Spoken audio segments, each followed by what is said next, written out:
ಪ್ರತಿ ವರ್ಷ ಚೌತಿ ದಿನದಂದು ಸುಳ್ಳಮಲೆ ಗುಹಾತೀರ್ಥ ಪ್ರವೇಶ ಮತ್ತು ತೀರ್ಥಸ್ನಾನ ಮಾಡೋದು ವಾಡಿಕೆ.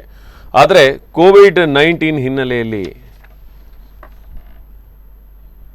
7/9/2021 ಮಂಗಳವಾರದಿಂದ ಭಾದ್ರಪದ ಶುಕ್ಲ ಚೌತಿಯ ದಿನ 10/9/2021 ಶುಕ್ರವಾರದವರೆಗೆ ನಡೆಯಬೇಕಾಗಿದ್ದ ಐತಿಹಾಸಿಕ ಧಾರ್ಮಿಕ ಹಿನ್ನೆಲೆಯುಳ್ಳ ಸುಳ್ಳಮಲೆ ಗುಹಾತೀರ್ಥ ಭಕ್ತಾದಿಗಳ ತೀರ್ಥಸ್ನಾನವನ್ನು ಈ ವರ್ಷ ರದ್ದುಪಡಿಸಲಾಗಿದೆ ಮತ್ತು ಭಕ್ತಾದಿಗಳಿಗೆ ಗುಹೆಯೊಳಗೆ ಪ್ರವೇಶವನ್ನು ನಿರ್ಬಂಧಿಸಲಾಗಿದೆ.